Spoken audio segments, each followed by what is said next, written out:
Bismillah, Assalamualaikum warahmatullahi wabarakatuh. Alhamdulillahirabbil alamin, wassalatu wassalamu ala asyrofil anbiya'i wal mursalin wa ala alihi washambihi ajmain, amma ba'd. Mahasiswa-mahasiswiku hukum perkawinan yang saya sayangi, pada pertemuan kali ini tema yang akan kita bahas adalah mengenai usia perkawinan. Pembahasan mengenai usia perkawinan ini sangat penting karena apa?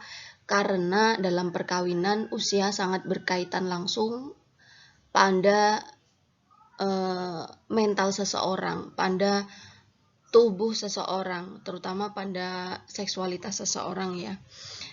Sebenarnya banyak sektor lain yang berkaitan dengan usia perkawinan seperti angka kelahiran bayi, kemudian angka kematian ibu,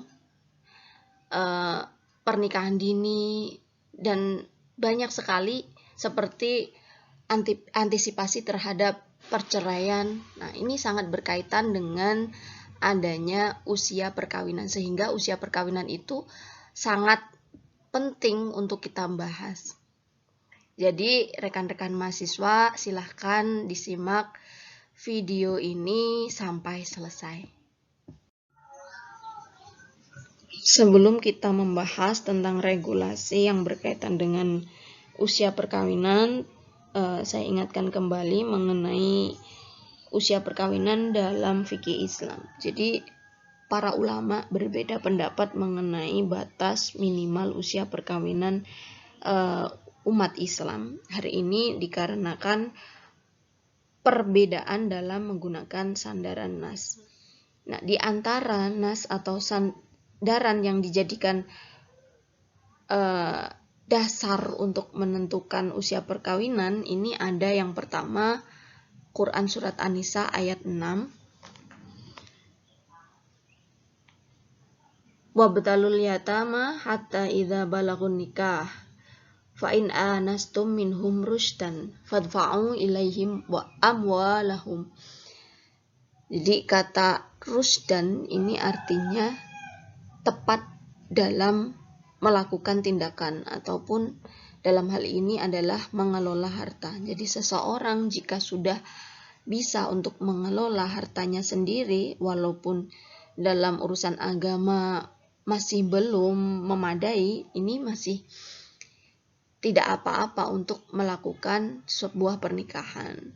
Nah, jadi di sini tidak ada batas usia minimal yang ditentukan, akan tetapi kemampuan dalam mengelola harta atau ketepatan dalam tindakannya itu menjadi sebuah patokan. Kemudian yang kedua, ini ada Quran Surat An-Nur ayat 32. Wa ankihul ayama minkum washolihina min ibadikum wa imaikum. Ini, dan nikahkanlah orang-orang yang masih membujang di antara kamu dan juga orang-orang yang layak menikah dari hamba sahayamu yang laki-laki maupun perempuan. Jadi di sini ketentuannya juga bukan usia, akan tetapi mampu untuk menikah. Jadi mampu ini banyak ya, baik secara finansial maupun secara mental. Ini sudah mampu. Jadi tidak ada juga ketentuan mengenai usia minimal perkawinan. Hanya saja dipatok atau dibatasi pada kemampuan untuk melakukan pernikahan. Kemudian yang ketiga ada Quran Surat An-Nur ayat 59. Ini usia balik ya. Di sini balik itu ditandai dari beberapa tanda-tanda. Ada perbedaan pendapat mengenai tanda-tanda usia balik. Nanti kita bahas pada slide berikutnya. Nah, menurut Imam Malik, balik itu ditandai dengan keluarnya mani. secara mutlak dalam kondisi menghayal ataupun tertidur. Baik itu dia sedang menghayal kemudian keluar mani, ataupun dia tertidur atau mimpi basah. Sepanjang seseorang lelaki itu mengeluarkan mani, maka ia sudah dikatakan dewasa. Atau ditandai dengan tumbuhnya beberapa rambut di bagian-bagian tertentu anggota tubuhnya. Jelas ya kalau ini. Kemudian menurut Imam Hanafi, tanda balik bagi seorang laki-laki ditandai dengan mimpi dan keluarnya mani. Nah, mimpi basah maksudnya. Sedangkan perempuan ditandai dengan haid. Namun jika tidak ada tanda-tanda bagi keduanya, maka ditentukan bahwa usia balik itu adalah 18 untuk laki-laki dan 17 untuk perempuan. Ini menurut Imam Hanafi. Kemudian menurut Imam Syafi'i, batas balik itu langsung pada umur. Jadi kalau laki-laki itu 15 tahun, sedangkan perempuan itu 9 tahun. Jelas ini kalau 9 tahun ini disandarkan pada hadis Nabi Muhammad SAW yang telah menikahi Aisyah pada usia 6 tahun, kemudian memboyongnya atau berumah tangga secara beneran itu pada usia 9 tahun. Ini menurut Imam Syafi'i. Kemudian menurut Hambali, ini bagi laki-laki ditandai dengan mimpi, kemudian juga menentukan umur, yakni umur 15 tahun. Sedangkan bagi perempuan ditandai dengan haid. Gitu. Tapi tidak menentukan umur. Nah, ini ada landasan lain dari hadis yang berkaitan dengan usia balik. Ini ada hadis pernikahan Nabi dengan Aisyah. Pada usia 6 tahun Rasulullah menikahi Aisyah, kemudian diboyong pada usia 9 tahun. Sehingga usia 9 tahun ini dianggap sebagai batas minimal seorang perempuan dikatakan sudah balik. Sedangkan usia 15 tahun sebagai sebuah ketentuan bahwasanya ia sudah balik, ini disandarkan pada hadis yang diriwayatkan oleh Ibnu Umar bahwasanya ia ingin mengikuti perang pada usia 14 tahun, kemudian tidak diizinkan oleh Nabi. Lalu pada usia 15 tahun ia meminta kembali untuk mengikuti perang, yaitu perang Khandaq, dan diizinkan oleh Rasulullah, sehingga usia 15 tahun ini dianggap sebagai usia yang telah dewasa. Dianggapnya bahwa ia sudah dewasa untuk melakukan tindakan yang dapat dipertanggungjawabkan. Setelah kita membahas mengenai usia perkawinan dalam fikih, kita bertolak menuju usia perkawinan dalam regulasi yang ada di Indonesia. Yang pertama ini adalah dalam Undang-Undang Perkawinan Nomor 1 Tahun 1974 disebutkan pada pasal 27 bahwasanya perkawinan hanya diizinkan jika pihak pria sudah mencapai umur 19 tahun dan pihak wanita sudah mencapai umur 16 tahun. Di sini jelas bahwasanya laki-laki harus berusia 19 tahun, sedangkan perempuan harus berusia 16 tahun. Dan pada pasal 6 ayat 2 disebutkan bahwasanya dalam melangsungkan perkawinan, seseorang yang belum mencapai umur 21 tahun harus mendapatkan izin dari kedua orang tuanya atau yang berwenang untuk memberikan izin terhadap mereka jika keduanya sudah meninggal gitu ya. Nah, di sini jelas bahwa seseorang yang belum mencapai umur 21 tahun ini, karena 21 tahun ini tanda dewasa menurut hukum perdata ya.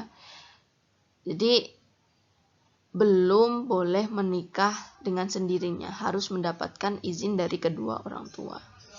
Nah, aturan ini berlaku sangat lama sekali di Indonesia. umur 19 tahun untuk pria, umur 16 tahun untuk wanita.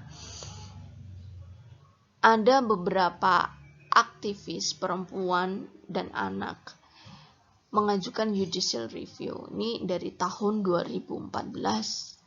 Yang pertama itu mereka ditolak, kemudian mengajukan kembali pada tahun 2017. Nah, dan ini disetujui atau dikabulkan, hasil judicial review-nya ini dikabulkan oleh Mahkamah Konstitusi melalui putusan Mahkamah Konstitusi nomor 22 PUU 15 tahun 2017. Nah, isinya mengizinkan pernikahan apabila baik laki-laki maupun perempuan telah mencapai usia 19 tahun. Dari hasil keputusan Mahkamah Konstitusi ini, maka mau tidak mau DPR dan pemerintah harus segera mengundangkan atau melakukan revisi terhadap Undang-Undang Nomor 1 Tahun 74 maksimal dalam waktu 3 tahun.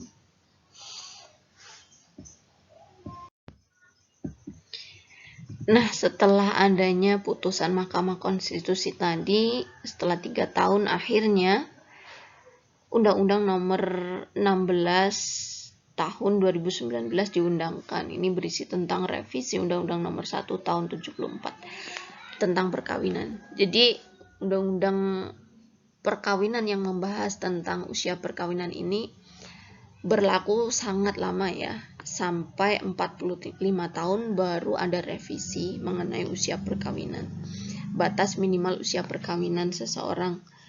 Nah, yang tadinya perempuan adalah 16 tahun dinaikkan menjadi 19 tahun sama seperti dengan laki-laki. Nah, seperti yang tercantum dalam Undang-Undang Nomor 16 Tahun 2019, perubahannya menjadi pasal 7 berbunyi ayat 1, perkawinan hanya diizinkan apabila pria dan wanita sudah mencapai umur 19 tahun. Jadi keduanya, pria dan wanita, sudah mencapai umur 19 tahun. Nah, kemudian pada ayat 2, dalam hal terjadi penyimpangan terhadap ketentuan umur sebagaimana dimaksud pada ayat 1, orang tua pihak pria maupun pihak wanita meminta dispensasi kepada pengadilan dengan alasan sangat mendesak, disertai bukti-bukti pendukung yang cukup. Nah, ini kalau tidak mendesak-mendesak amat, ya ditunggu dulu sampai usia anak-anaknya menjadi 19 tahun. Nah, kemudian ayat 3, pemberian dispensasi oleh pengadilan sebagaimana dimaksud ayat 2 wajib mendengarkan pendapat dari kedua belah calon mempelai yang akan melangsungkan pernikahan. Walaupun yang mengajukan adalah orang tua, akan tetapi pengadilan juga harus mendengarkan dari pendapat kedua orang calon mempelai. Begitu. Sebelum kita membahas tentang dispensasi, ini terlebih dahulu sebagai wawasan kalian saya tambahkan, ini ada beberapa batas minimal usia kawin pada negara-negara Muslim. Di sini ada banyak ya yang saya sebutkan, ada Maroko, Irak, Somalia, Yaman, Algeria, Bangladesh, Tunisia, Mesir, Lebanon. Ini ada beberapa, silahkan dibaca sendiri ya. Ini ada beberapa negara yang memberikan batas usia minimal perkawinan tinggi, ada juga yang rendah. Ini kalau negara tetangga kita di Malaysia itu ada 18 untuk laki-laki dan perempuannya 16 tahun. Kemudian ada Pakistan, Syria, Afghanistan, Turki, Yordania. Nah, kalian bisa baca sendiri dan cari tahu sendiri mengenai batas usia minimal untuk berkawin di berbagai negara Muslim.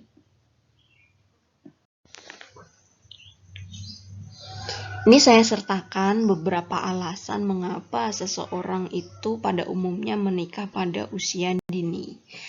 Nah, Ini ada 5 faktor yang saya sebutkan, bahwasanya yang pertama faktor ekonomi, kemudian pendidikan yang rendah, kemudian gaya hidup dan teknologi, ada juga budaya masyarakat dan juga agama. Untuk faktor ekonomi ini tidak seperti sinetron di salah satu channel TV ya, yang sering sekali membahas tentang seorang anak yang dinikahkan orang tuanya karena orang tuanya berhutang kepada orang yang kaya. Kemudian sebagai gantinya anaknya dinikahkan dengan dia yang sudah tua atau mungkin dengan anaknya yang manja, begitu ya. Berbeda. Mungkin iya menjadi salah satu contoh saja. Ada juga pemikiran dari anaknya sendiri, bahwasanya ia sudah tidak ingin hidup susah terus. Dia ingin segera meningkatkan taraf hidupnya dengan cara menikah, karena dengan menikah dia tidak bersusah payah untuk menghidupi dirinya dan keluarganya lagi, akan tetapi dia sudah dihidupi oleh orang lain. Begitu juga bisa. Ada juga pemikiran dari orang tua, daripada terus-menerus mengeluarkan biaya yang banyak untuk menghidupi anak-anaknya, mungkin anaknya banyak, kemudian dia, mendingan anak saya yang ini dinikahkan terlebih dahulu, biar beban hidup saya terkurangi. Begitu juga bisa. Kemudian pendidikan yang rendah. Tentu saja pendidikan ini menjadi salah satu faktor yang sangat mempengaruhi pola pikir seseorang dalam menentukan ia ingin menikah di usia dini atau di usia matang. Antara yang lulusan wajib belajar 9 tahun dan juga yang sarjana tentu saja sangat berbeda dalam menyikapi adanya pernikahan. Planning ke depan bagi yang berpendidikan tinggi mungkin akan banyak sekali yang ingin diraih. Banyak sekali yang masih menjadi tujuan dia sebelum ia harus berkawin. Karena nanti setelah menikah mungkin ada beberapa batasan-batasan yang tidak dapat dia lakukan. Begitu.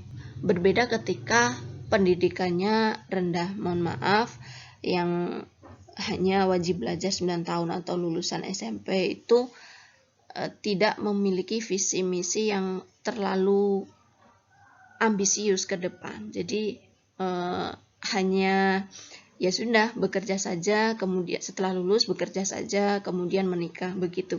Pola pikirnya sangat sederhana seperti itu, tidak seperti yang berpendidikan tinggi. Nah, untuk gaya hidup dan teknologi tentu saja ya, semakin maju teknologi kita, gadget di mana-mana semua orang pegang, ini sangat berpengaruh ya. Informasi-informasi yang masuk itu juga sangat berpengaruh, termasuk tontonan-tontonan yang dilihat.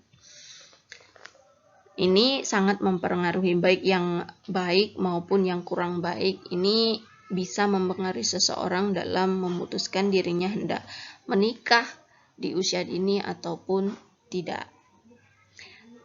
Termasuk banyak kasus-kasus mungkin hamil di luar pernikahan atau hamil duluan itu karena pengaruh dari gaya hidup dan juga teknologi. Untuk budaya masyarakat, mungkin ada juga nih budaya masyarakat yang memang di situ, di daerah situ ini memberlakukan budaya menikah pada usia dini. Usia dini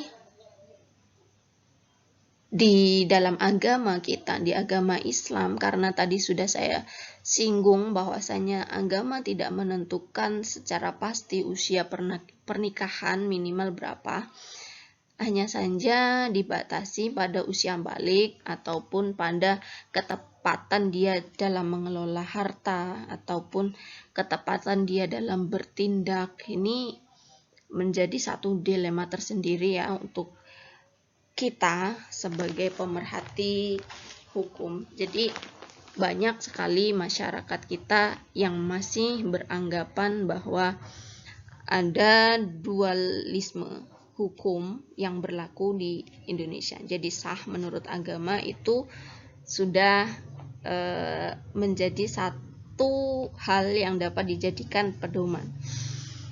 Kalau nikah siri itu boleh, jadi mereka beranggapan bahwa nikah siri yang tidak dicatatkan, bukan artian nikah siri itu nikah yang diam-diam, bukan, akan tetapi hanya saja tidak dicatatkan. Mungkin masyarakat di sekitar tahu tapi tidak dicatatkan kepada pegawai pencatat perkawinan.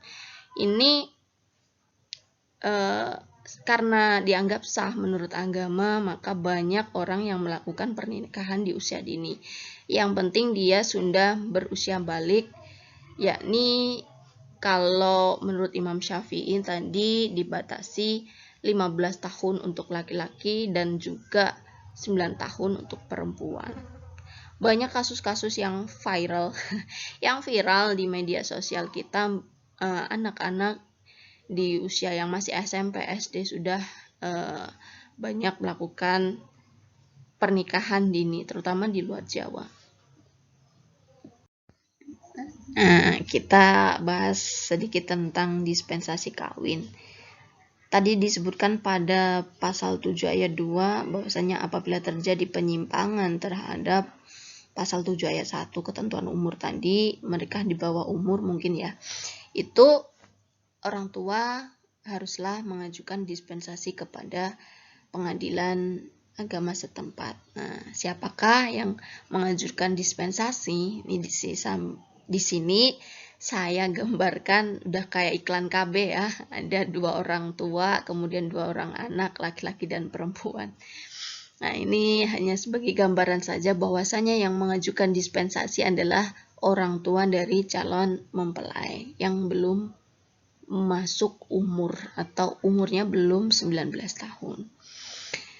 Nah, ini ada landasan hukum dari kewenangan pengadilan untuk mengadakan dispensasi kawin. Bisa dicari sendiri pada pasal 49 ayat 1 huruf AUU nomor 7 tahun 89. Kemudian diperbarui lagi pada Undang-Undang nomor 50 tahun 2009.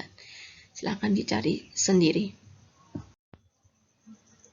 Lalu bagaimana dengan alur dispensasi kawin atau alur pengajuan dispensasi nikah itu? Nah, seperti ini. Kedua orang tua dan juga calon mempelai mendatangi KUA atau kantor urusan agama atau pegawai pencatat nikah setempat di kecamatannya masing-masing, memiliki kehendak untuk menikahkan anaknya dan juga menikah sendiri bagi mereka calon mempelai, kan tetapi dari pihak KUA memberikan satu penolakan berupa surat karena kedua atau salah satu calon mempelai belum cukup umur atau belum sampai pada usia 19 tahun. Nah, berdasarkan dari surat penolakan tersebut, maka orang tua mengajukan permohonan dispensasi kawin ke pengadilan agama setempat. Nah, dari proses permohonan dispensasi itu kemudian sidang dilakukan oleh majelis hakim yang pada akhirnya menentukan permohonan dispensasi kawin itu dikabulkan ataupun ditolak. Apabila dikabulkan, maka pernikahan dapat dilanjutkan dan juga dapat dicatatkan di KUA atau pegawai pencatat nikah setempat. Kemudian apabila ditolak, maka tidak boleh ada pencatatan nikah dari KUA setempat. Begitu. Nah, ini saya sertakan beberapa amar putusan terkait dengan dispensasi kawin, baik yang dikabulkan maupun yang ditolak oleh pengadilan agama. Nih, kemarin saya mintakan dari pengadilan agama Boyolali karena saya domisili di Boyolali ya, cari yang deket aja dulu. Nah, ini ada 2 contoh. Yang pertama yang dikabulkan itu dari Bapak Sukoco dan Ibu Rini Pujiastuti memintakan dispensasi kawin kepada anaknya Adinda Rika Azahra binti Sukoco. Nah, saat itu umur anaknya adalah 18 tahun 5 bulan.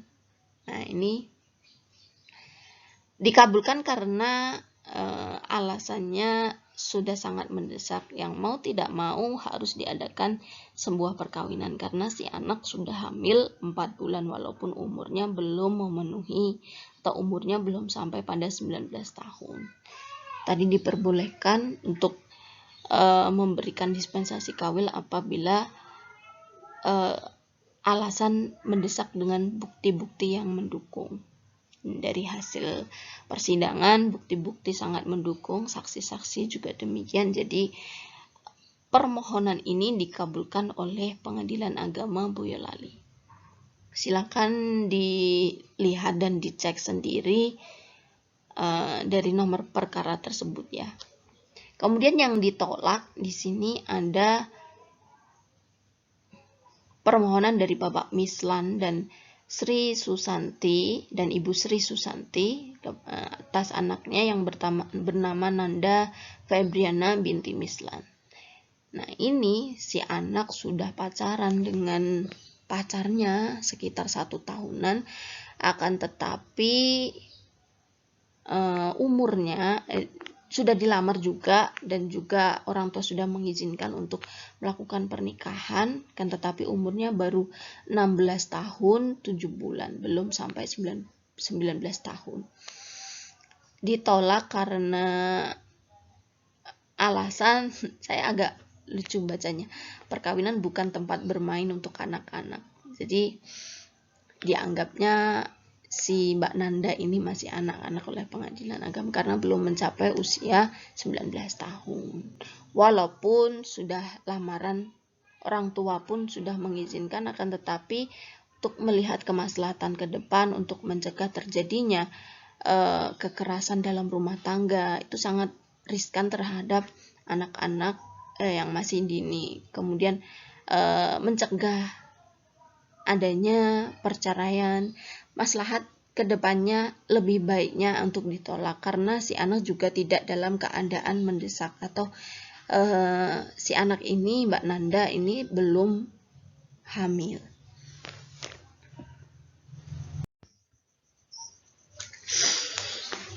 Di luar sana mungkin ada Mbak Nanda yang lain yang mana menginginkan untuk melakukan pernikahan walaupun usianya belum mencapai 19 tahun. Karena berpikiran bahwasannya ia sudah saling mencintai, ia sudah berhubungan atau berkenalan lama dengan pasangannya. Akan tetapi perlu diingat bahwasannya pernikahan dini ini memiliki banyak resiko.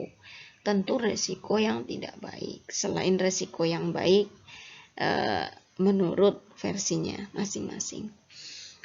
Untuk resiko yang kurang baik ini saya sertakan ada beberapa. Yang pertama, peningkatan penyakit seksual, ini jelas ya. Kemudian meningkatnya kekerasan seksual. Nah, ini bisa saja karena kalah power dengan pasangannya sehingga yang berusia lebih dini ini mengalami kekerasan seksual dan ini riskan sekali.